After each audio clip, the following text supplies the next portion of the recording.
mungutin botol, gelas, apa yang ada laku dijual aja. Yang penting halal dan jujur. Di Jakarta itu kejujuran satu. Tuhan tuh memberi apartemen.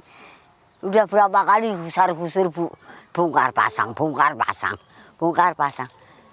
Tapi saya bersyukur aja sama Tuhan. Ya, Tuhan karena baik. Tuhan itu luar biasa, hebat.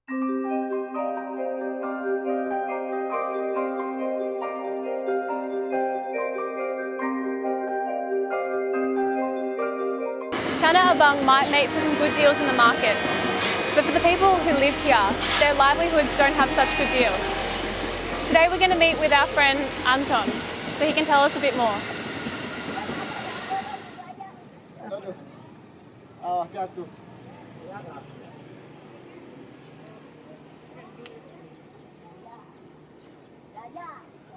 Oke. Gak apa-apa Bu. Ya, ini gantung bajunya, bukan orangnya. Orangnya gantong.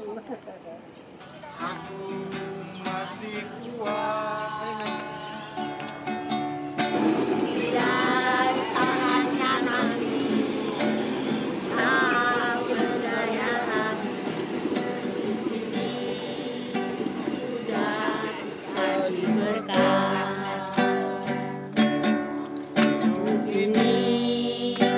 Adalah kesempatan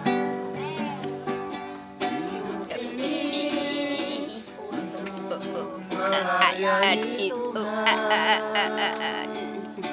Jangan sia-siakan waktu yang Tuhan beri.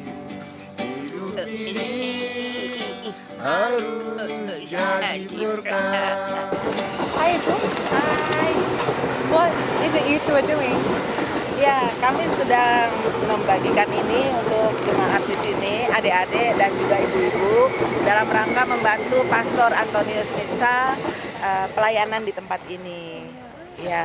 So where is it that you two are from? Kami dari dosen sangat memiliki hati untuk membantu Pak Anton. Jadi kami ada di sini untuk sedikit saja untuk memberikan perhatian kepada masyarakat yang ada di sekitar sini. Karena bagaimanapun mereka ini kalau bukan kita mau siapa lagi. Jadi harus kita bekerja sama dengan masyarakat sini untuk membantu mereka. Kita biasa di sini pelayanan 3 bulan sekali, tetapi kalau Pastor Anton itu 1 bulan 2 kali. I'm going to speak with him today. Do you know where? Boleh. Yeah, do you know where he is at the Ya, Pak moment? Anton di sebelah sana. Ya, terima kasih Ibu. Every Tuesday here there's a prayer session in which anyone from the community here can attend. That's where Anton's going to be today, and that's where we're going to go see him.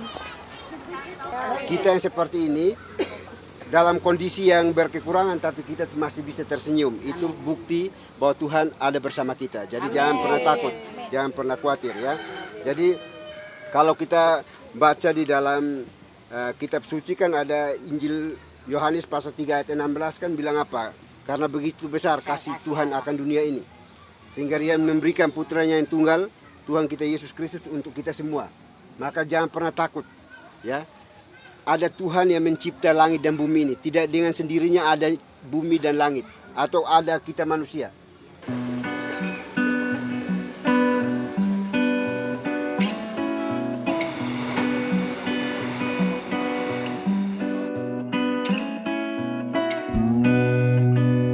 Kan pelayanan itu harus jadi nomor 1. Bekerja dengan integritas, ya itu yang harus diutamakan, apalagi generasi bangsa seperti ini, anak muda.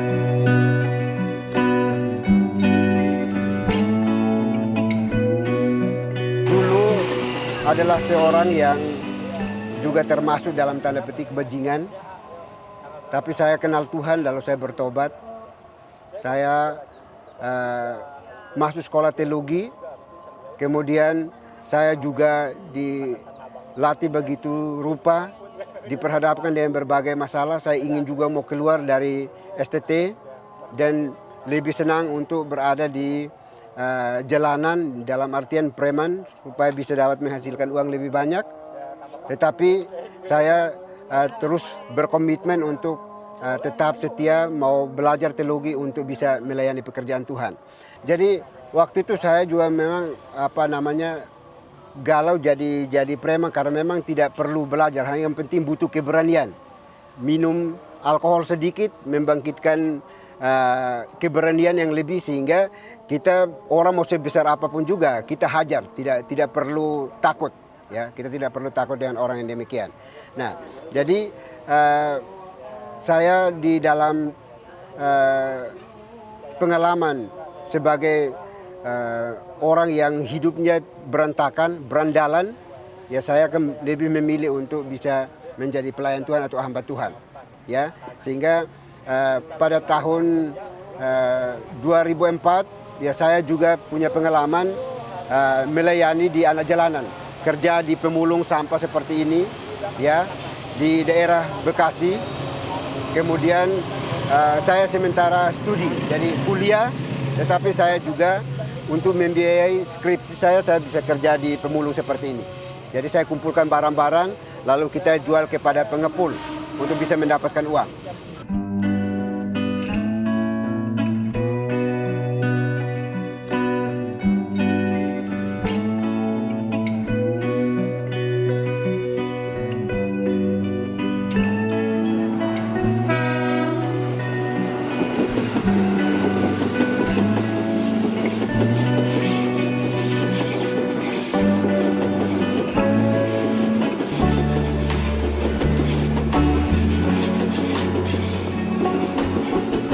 Saya dulu tahun 97 masuk ke Jakarta, itu memang kita diperhadapkan dengan pilihan. Ini mau sekolah teologi atau lebih baik kerja untuk dapatkan uang.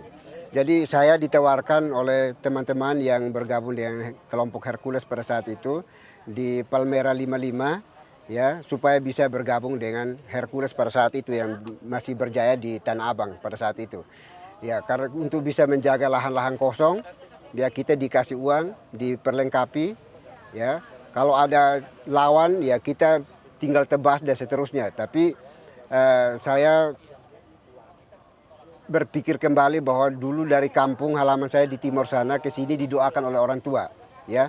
Tujuannya untuk sekolah teologi, bukan untuk menjadi berandalan atau jadi preman. Sehingga ketika ditawarkan seperti itu, saya sudah sempat jalan ke tempat-tempat mereka, teman-teman ini, kami berkumpul, tapi saya mencoba menjaga diri. Mereka minum mabuk, minuman keras mereka konsumsi. Saya bilang saya enggak akan menikmati ini karena saya punya pilihan.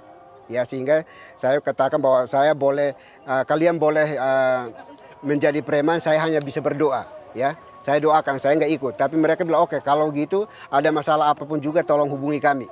Ya, kamu sekolah pendeta, tapi kami akan backup dari belakang. Saya bilang enggak usah. Ini Tuhan jadi penolong, Tuhan jadi penjaga. Jadi bukan karena kita kuat maka kita bisa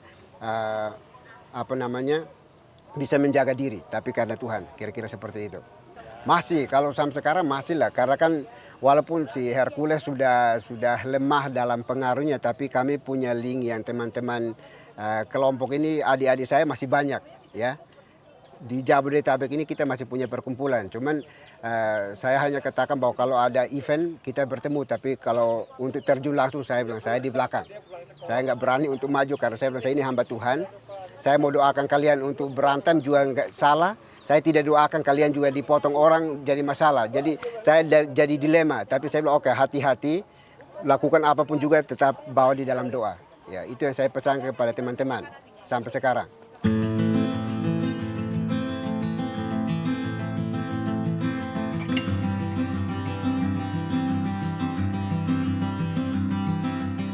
Ya, jadi saya kalau diperhadapkan dengan pilihan, lebih baik saya melayani seperti ini, ya, daripada saya duduk di gereja hanya pada hari Minggu dan merasakan atau ya mencicipi yang kenyamanan, ya. Sementara saya tidak mengerti pergumulan orang-orang seperti ini, teman-teman seperti ini, hidup di gubuk-gubuk seperti ini, makan minum bersama dengan lalat dan juga seterusnya. Tapi saya bisa melihat mereka sukacita tulus dibanding orang di gereja senyum tapi palsu, ya. Jadi kenapa saya mau memilih untuk melayani seperti ini, karena ada nats firman Tuhan atau ayat firman Tuhan di dalam Injil Matius pasal 25 ayat yang ke-40. apa yang kamu lakukan kepada salah satu orang yang paling hina ini, kamu lakukan untuk saya. Itu kata Tuhan seperti itu, sehingga itu yang mendorong saya untuk berada di tengah-tengah mereka dalam kondisi seperti ini, karena saya percaya mereka adalah gambar dan rupa Tuhan, ya. Mereka adalah image of God, sehingga saya katakan bahwa inilah pelayanan yang sesungguhnya, ya.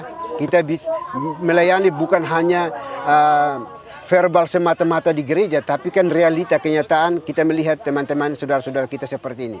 Ya, jadi melayani bukan hanya orang yang seiman, tapi kita melayani mewujudkan shalom itu kepada semua orang. Yang tidak seiman dengan kita pun harus kita beri dampak kepada mereka.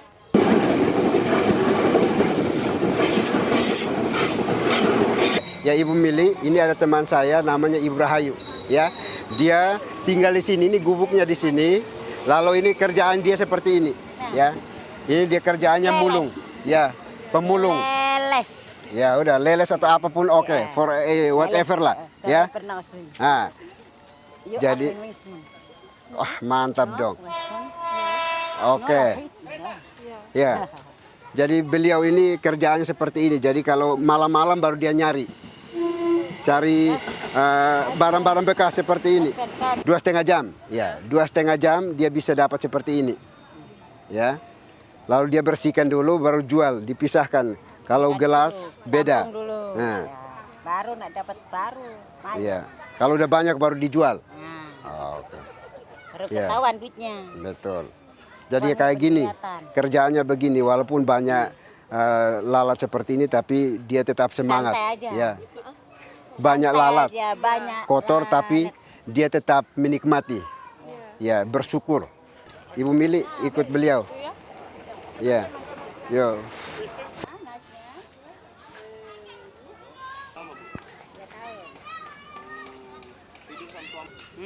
Ini rumah saya ya. Tuh.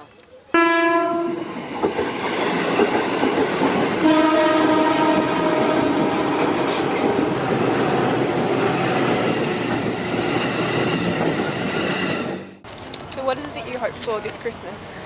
Ya, saya berharap Christmas Natal kali ini bisa membawa satu transformasi bagi saya secara pribadi dan juga bagi teman-teman kaum marginal seperti ini, supaya mereka juga bisa merasakan kasih Tuhan. Itu secara real, nyata, bukan hanya bisa berbicara. Perubahan hidup mereka, ya, cara berpikir mereka, mindset mereka bisa dirubah bahwa kasih Kristus itu besar bagi mereka. Itu harapannya. Ya. So, do you think you'll ever stop doing this? Ya, ini untuk pelayanan ini kita akan terus lakukan, ya, sampai Tuhan Yesus datang kali yang kedua. Selama masih ada kemiskinan, ya, ketidakadilan, maka pelayanan ini akan terus kita lakukan. Ya, karena kita hidup ini semua hanya karena kasih karunia, anugerah, alias grace, ya, dari Tuhan. Maka kita bisa melayani. Ya, jadi pelayanan nggak boleh berhenti. Ya, sampai mati pun kita terus melayani. Ya, apalagi masih ada saudara-saudara seperti ini. Ya, pelayanan tetap dilakukan. Tanpa syarat, tanpa hambatan apapun juga kita harus terus melayani.